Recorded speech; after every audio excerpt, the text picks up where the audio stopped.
Bonjour tout le monde, j'espère que vous allez bien, j'espère que vous avez passé une belle semaine. Normalement cette vidéo arrive, on est censé être samedi ou dimanche, si jamais j'ai pas fait trop de bêtises. Et j'espère que vous allez super bien.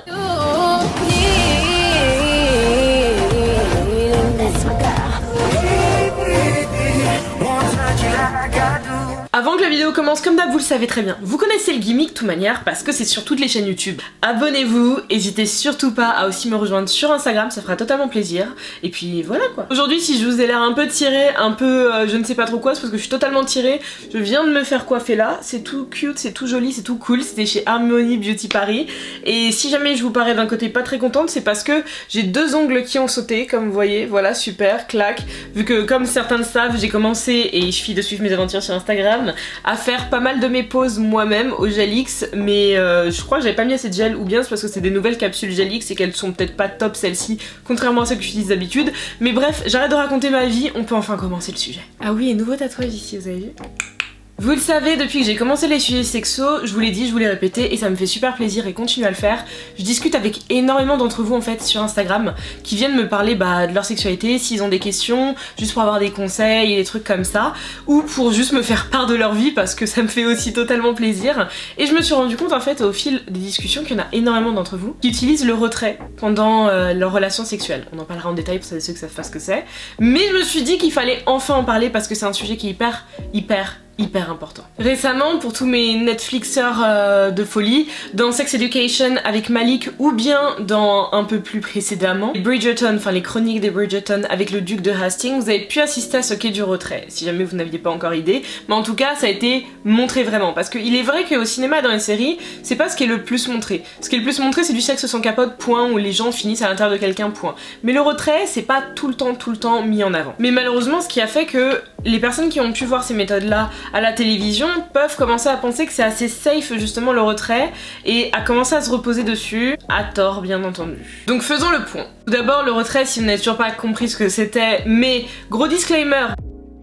Mince, j'ai oublié de faire mon disclaimer, cette vidéo n'est pas du tout adressée à un public très jeune. De toute manière, je sais que par rapport au titre, YouTube va le mettre en moins de 18, je le sais d'avance, mais s'il vous plaît, ne regardez pas la vidéo si jamais vous avez genre 12-13 ans, ça ne vous est pas adressé, en tout cas ce n'est pas à cette génération et à cette tranche d'âge que je souhaite m'adresser dans le type de mes vidéos sexo les enfants. Donc le retrait, pour faire simple, vu que j'en parlais en story Instagram, je vous donnerai aussi le résultat du sondage que j'ai pu y faire d'ici pas longtemps, c'est tout simplement le fait d'avoir un rapport sexuel sans préservatif féminin, masculin ou autre, sans autre forme en fait de non-contact et de barrière entre les deux personnes, et d'éjaculer à l'extérieur. Donc pas à l'intérieur, mais à l'extérieur. Où vous voulez, que ce soit sur la personne, sur soi-même, sur un mouchoir, sur un drap, enfin bref. C'est de ne pas finir à l'intérieur, tout bonnement. Comme j'ai très souvent répété autour de moi, parce que c'est un sujet justement, le retrait auquel je fais face dans mon entourage depuis très longtemps, je crois que la première fois que j'en ai parlé, c'était à une de mes potes. On était en stage ensemble, je vais pas donner plus d'éléments de temps ni de rien pour pas que les gens puissent se dire ah tiens c'est telle ou telle personne, pas du tout. Mais donc elle m'expliquait que oui, son copain et elle lui font le retrait et qu'à ce moment-là j'étais là en mode gros. Et donc je vais vous dire ce que je lui ai dit, c'est très simple, à partir en fait du tout début de l'excitation comme on dit, donc en fait quand le pénis se met à bander tout simplement, il y a déjà en fait sur la petite zone là de la couronne perlée et tout ça, il y a un tout petit liquide, le liquide séminal, le pré-éjaculat qui commence à sortir. C'est tout naturel, il y a absolument aucun souci là-dessus, mais le problème dans nos situations, c'est qu'il contient déjà des spermatozoïdes. Même si ce n'est pas en quantité aussi nombreuse et fournie que justement dans le sperme, mais ça en contient déjà. Donc si jamais vous ne souhaitez pas tomber enceinte et que vous pratiquez le retrait, il faut que vous soyez au courant qu'environ 37 à 40% des hommes ont des petits nageurs très actifs, vraiment très actifs dans ce pré-éjaculat. Et ça vient entre autres, je vais vous donner la petite source, du docteur Odile Bagot qui est spécialisé dans tout le domaine de la sexo justement. C'est quelque chose de très sérieux, c'est des études qui ont été menées, c'est des tests qui ont été faits sur plusieurs centaines d'hommes pour voir ce que ça donnait, et c'est énorme de se dire qu'il y a 37% d'hommes qui juste avec le pré-éjaculat ont cette possibilité de pouvoir féconder un ovule. Alors aujourd'hui dans la vidéo, je veux pas exclure qui que ce soit du propos, mais je vais vraiment m'adresser aux personnes qui sont nées avec soit un vagin, soit un pénis et qui les ont encore, qui ne sont pas passés justement par une opération pour être une femme ou un homme transgenre, parce que je vous avoue et je vous l'ai dit, je vais énormément me renseigner et je vais essayer de faire une vidéo avec des personnes concernées, mais je ne sais pas très précisément comment tout fonctionne post-opération pour les personnes transgenres, donc je veux pas dire de bêtises et c'est pour ça que sur ce sujet je vais vraiment m'adresser pas aux personnes que cisgenres mais en tout cas aux personnes qui sont nées avec un vagin ou avec un pénis et qui n'ont pas fait d'opération depuis. Si jamais vous faites un tour mes poulets sur le site qui s'appelle Symptoblog, donc comme symptômes mais Symptoblog, vous verrez entre autres sur ces questions autour du retrait parce qu'il y a pas mal d'échanges là-dessus et de petits articles qui y passent, que une très grande partie malheureusement des avortements qui sont pratiqués aujourd'hui c'est suite à un choix de pratiquer le retrait lors des pratiques sexuelles. Donc d'après des recherches de l'OMS qui ont été vraiment pratiquées sur le terrain, sur 100 femmes qui pratiqueraient de manière quand même assez souvent dans la semaine le retrait, sur un an, sur ces 100 femmes-là, c'est 27% d'entre elles qui tombent enceintes. Et c'est absolument énorme comme chiffre. Je m'attendais pas à un chiffre aussi énorme que ça, je m'attendais peut-être à une dizaine de pourcents, une quinzaine à tout péter, mais là on s'approche quand même des 30. C'est énorme. Il y a un centre médical également qui est aux États-Unis, je ne dis pas de bêtises, qui s'appelle le Center of Diseases, qui a fait la même recherche et pour eux, même chose, même type de patiente, même type également de test sur un an, sur 100 femmes, eux tombaient sur les tours de 22-23% des femmes. Donc vous l'aurez compris, on est à au moins 20% de risque de tomber enceinte sur cette période-là en pratiquant le retrait. Après avoir posté ma story justement sur Insta, j'ai pu discuter en DM avec énormément d'entre vous qui m'expliquaient très honnêtement qui pratiquent le retrait depuis quasiment tout le temps. Vraiment depuis tout le temps et qui me disent moi j'ai absolument aucun souci, ça fait 2 ans que je suis avec mon copain ou ma copine et il n'y a jamais eu un souci.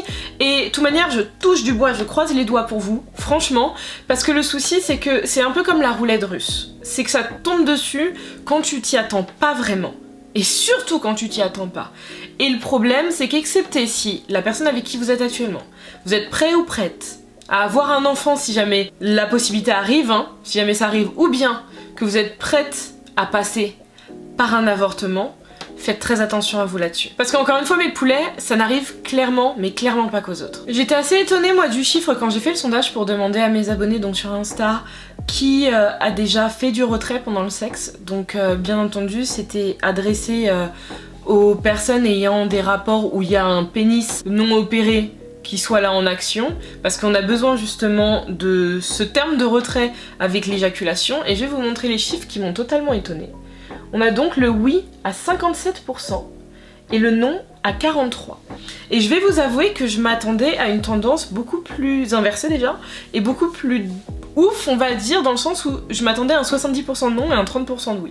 Je ne pensais vraiment pas qu'autant de personnes pratiquaient le retrait sexuellement aujourd'hui en fait. Je pensais vraiment pas. À une époque où au niveau justement de la protection on en parle énormément et où il y a énormément de types de contraception également, je pensais pas qu'il y avait autant de personnes. C'est des résultats que j'aurais beaucoup plus pu accepter et voir dans les années 80, donc à des moments où c'était encore, vous savez, quand même assez tabou de pouvoir parler ouvertement de sexe et tout ça, tu étais stigmatisé automatiquement. Mais le souci, c'est que dans les personnes qui m'en parlaient, il y a eu pas mal de fois la même chose qui est revenue. C'est que très souvent, c'est les femmes cisgenres, en fait, qui ont fini par accepter parce que leurs copains hommes cisgenres précisaient que avec la capote, il y a beaucoup moins de sensations, ils ressentent rien, c'est nul, c'est éclaté au sol. Mais le souci dans tout ça, c'est que bon, je peux comprendre tout à fait, parce qu'il est sûr que tu n'es pas né avec un bout de latex autour du sgeg. C'est tout à fait sûr et certain. Mais le souci, c'est que ça n'existe pas pour rien. Ça nous permet de beaucoup moins nous exposer à beaucoup de risques, dont la grossesse, dont les IST et les MST. Et le problème dans tout ça, c'est que toute la charge mentale est encore une fois retransmise à une seule personne. Ce sera cette femme cisgenre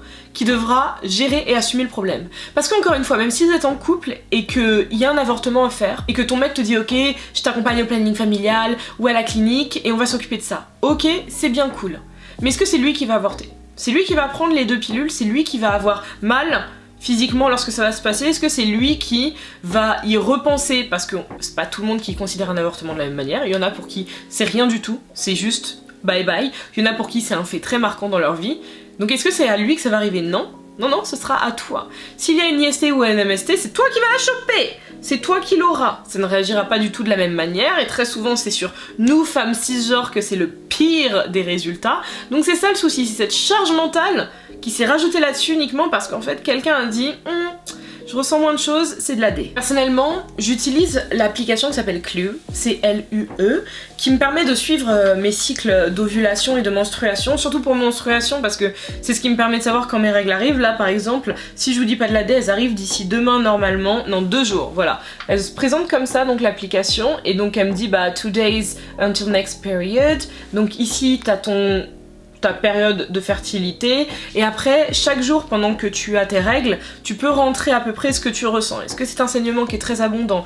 Est-ce que tu as des crampes? Est-ce que tu as mal à la tête? Est-ce que tu as mal au niveau de la poitrine? Niveau de ton humeur, où est-ce que t'en es? Est-ce que tu es vraiment en dents de scie? Enfin bref, c'est très très cool comme application et en plus elle se synchronise vraiment avec toi et de plus en plus au fil du temps parce que bah tu lui rentres tous tes cycles justement et elle commence à être de mieux en mieux optimisée. Et je sais qu'il y en a plein parmi vous qui utilisent ce type d'application pour se dire je ne suis pas en période d'ovulation donc c'est bon, je peux faire le retrait ou même éjaculer à l'intérieur et il n'y aura aucun souci. Le problème dans tout ça c'est que, on va revenir au début, dans le pré-éjaculat, dans le liquide séminal, il y a des spermatozoïdes actifs qui peuvent féconder.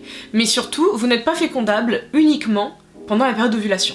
Le souci, c'est ça que trop peu de personnes savent, et je pense qu'on fera tout un volet là-dessus, avec sûrement un ou une spécialiste, c'est que vous êtes fécondable en période non ovulatoire, ainsi que pendant vos règles carrément. On n'est pas toutes faites pareilles, et malheureusement une application comme ça ne peut pas tout vous dire par rapport à vous. Parce que l'application n'est pas à l'intérieur de votre vagin. Elle n'est pas dedans en train d'essayer de voir ce qui se passe. Elle se fixe par rapport à des algorithmes et des calculs, c'est sûr, mais elle ne connaît pas tous vos paramètres que vous ne connaissez vous-même pas parce que vous savez pas comment ça se passe vraiment à l'intérieur, vous n'avez pas la tête dedans. J'ai commencé aussi à parler donc de MST et d'IST il y a quelques minutes parce que bah oui, le retrait ça ne vous protège absolument pas de contracter une IST ou une MST. Mais absolument pas parce que à partir du moment où vos parties génitales vont être justement l'une dans l'autre imbriquées et qu'il y aura un mélange de sécrétions lors de l'éjaculation et toutes ces périodes-là, c'est très simple, vous n'êtes absolument pas à l'abri. Et c'est ça qui est très dangereux avec le retrait, c'est que ça ne vous protège de rien du tout. Tout ce dont ça vous protège, c'est de pas avoir moins de sensations avec la capote. Et c'est pas vraiment, enfin voilà. Je pense que, quelque part, il y a trop peu de bénéfices pour trop de risques derrière. Je veux pas paraître pour la moralisatrice du coin, parce que je sais que je vais être très très chiante d'ici pas longtemps, et que vous direz ouais mais vas-y maintenant elle veut pas nous laisser nous amuser. C'est pas une question de vous amuser, c'est une question de, croyez-moi, choper des IST, des MST, avorter pour rien, parce qu'en soi-même c'est vraiment pour un truc con, c'est pas ta pilule qui a pas fonctionné, c'est pas la capote qui a craqué et personne s'est rendu compte là, c'est vous êtes en train de jouer à la roulette russe et quand ça va vous tomber dessus, ça va vous tomber dessus. C'est un truc qui est hyper con, mais pire encore par contre, pire encore, s'il vous plaît, si vous êtes adepte du retrait, parce que y a des femmes qui kiffent aussi, hein, y a pas que les mecs, ne le faites pas avec des partenaires d'un soir. Par pitié, parce que vous ne savez pas face à qui vous êtes, vous ne savez pas cette personne qui d'autres elle ou il fréquente, vous n'avez aucune idée. Même des plans cul réguliers.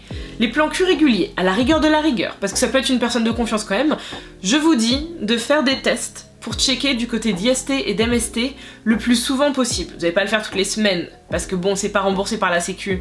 Je crois que c'est juste tous les 6 mois que c'est remboursé ou un truc comme ça. Mais faites des tests s'il vous plaît et montrez-vous les résultats. C'est hyper important parce que croyez-moi, vous avez absolument pas, encore une fois, absolument pas envie de choper quelque chose. Et vous savez quoi, même si vous êtes en couple, la confiance n'exclut pas le contrôle. Parce que, encore une fois, vous n'êtes pas dans la tête d'autrui et vous ne pouvez pas être sûr et certain que la personne avec qui vous êtes en couple, c'est triste, mais c'est pas certain qu'elle vous soit fidèle. C'est pas parce que vous êtes dans un couple monogame de longue date que pour autant tout est clean. Donc n'hésitez pas de temps en temps à faire un petit test aussi, parce que aussi les IST et les MST, ça peut se choper sur des toilettes publiques par exemple. Tu ne sais jamais comment ça peut se choper, donc même de cette manière-là, c'est pas une manière de dire à votre partenaire j'ai pas confiance en toi, on va checker ce qui se passe sur ton sgeg. Non, c'est juste une manière d'être sûr que si vous faites le retrait et que vous êtes dans un couple, vous puissiez avoir confiance sur ce qui se passe vraiment chez l'un ou chez l'autre. Mais il faut que vous compreniez mes poulets que avec la pilule adaptée selon les profils, même si vous le savez très bien, j'ai fait une vidéo, j'ai arrêté la pilule, ça ne m'a pas réussi. Avec les préservatifs féminins, les préservatifs masculins, avec les anneaux de chaleur pour les mecs, avec aussi les implants, il existe énormément de moyens de contraception qui vous seront adaptés pour déjà faire chuter à 1% voire moins les risques de grossesse. Et encore une fois, il n'y a qu'une seule protection qui vous protège contre les MST et les IST, et c'est le préservatif. Je sais que c'est rébarbatif, je sais que c'est relou à entendre, mais il n'y a que la capote, parce que le retrait ne protège de rien du tout. Ce n'est pas du tout une protection. Et on peut avoir tendance à penser que je prends la pilule, on est en couple depuis longtemps, viens on va pratiquer le retrait, ou bien même carrément c'est pas grave, il peut cracher à l'intérieur. Encore une fois, le souci, il faut que vous vous rendiez compte, mes poulets, qu'il est là et il est toujours là. C'est que de 1, les MST, les IST, ça n'y changera rien. Et de 2, au niveau de la grossesse, il existe malheureusement des meufs qui prennent la pilule et qui tombent enceintes. Ça arrive. Been there, done that. Croyez-moi. Ça arrive et c'est pas du tout rigolo comme situation. Donc, quel que soit votre moyen de contraception hors préservatif bien sûr, je vous conseillerais jamais de faire ça en freehand, excepté bien entendu si vous cherchez à avoir un enfant à ce moment-là. Parce que c'est pas faute de jouer la prof d'SVT, de jouer la meuf dans Sex Education ou de je sais pas quoi, genre moi aussi je suis partie de la clinique avec Otis et Maëv, non. Mais c'est juste que il y a énormément de risques qui sont liés à ça et le retrait malheureusement c'est le risque numéro mais uno, mais vraiment uno. Vous vous rendez pas compte à quel point le truc est vraiment sur la première marche du podium. C'est-à-dire que le nombre de personnes qui en DM ont pu... Je voulais prendre certains témoignages, mais ça allait faire beaucoup parce qu'il y en avait beaucoup et ils étaient tous aussi intéressants les uns que les autres. Mais entre les personnes qui justement m'expliquaient que elles prennent la pilule, ou bien elles ont l'implant, ou bien elles sont sous stérilet, donc elles se disent que si, elles se disent que ça, c'est sûr, vous aurez beaucoup moins de risques de tomber enceinte, c'est sûr et certain. Le problème restera toujours pour les MST et les IST, qui elles seront toujours là. Et pire encore, je vais rappeler aussi encore une chose, vous savez que le sida c'est pas du tout que dans la communauté gay. Absolument pas que dans la communauté gay, malgré l'énorme stigmate qui les a marqués au fer rouge depuis les années 60 à peu près. Donc là aussi il faut que vous fassiez tester. Là aussi vous soyez sûr que la personne avec qui vous couchez n'a absolument rien si jamais vous le faites sans protection. Parce que moi ici je vous ai donné pas mal d'armes, pas mal d'éléments, vous pouvez vous baser dessus. Vous pouvez cogiter, vous pouvez les appliquer comme vous pouvez ne rien faire. Mais moi je vous aurais donné le maximum de mes conseils parce que, croyez-moi, faut pas jouer avec les zizi et les foufous. Donc voilà mes poulets, c'est tout pour moi aujourd'hui par rapport au sujet du retrait, qui était un sujet qui, je pense, était très important d'enfin pouvoir traiter sur la chaîne dans les sujets sexos. Oubliez pas, j'ai la playlist justement avec les sujets sexos, même si c'est vrai qu'il y en a pas encore énormément. J'essaye, vous le voyez, d'en faire de plus en plus souvent. Les prochains, faudrait que j'en ai un avec ma copine Inde, qui est sage-femme justement, comme je vous avais dit. Inde, elle a un énorme savoir justement sur toutes ces questions-là, et on fera, je pense, un gros FAQ en story au préalable. Donc si vous ne me suivez pas encore sur Insta et que vous aurez des questions sur ces sujets-là, n'hésitez pas à enfin venir, parce que bah avec Inde, on pourra y répondre. Moi avec mon savoir, elle avec son énorme savoir sur la question, et puis voilà, puis on va continuer tout simplement, parce que je sais que ça vous plaît, vu le nombre de personnes que vous êtes à venir m'envoyer des DM pour me raconter en fait ce qui se passe dans votre vie et me poser des questions. Ça me touche, ça m'honore de fou parce que je me dis waouh, genre c'est pas leurs potes qui sont venus voir, c'est moi, et ça me touche vraiment de ouf, donc on va continuer comme ça. Et en attendant mes poulets, moi je fais de très très gros bisous, prenez soin de vous, mettez des capotes, faites vos tests, et puis je vous dis à la prochaine. Attendez, on va regarder de près ce tatouage quand même, parce que bon, il est quand même assez BG ce tatouage, oh. On va regarder de près ce tatouage quand même, parce qu'il est quand même assez BG ce tatouage. Oh, il a été fait par Grise. G-R-I-Z-E. Ouh.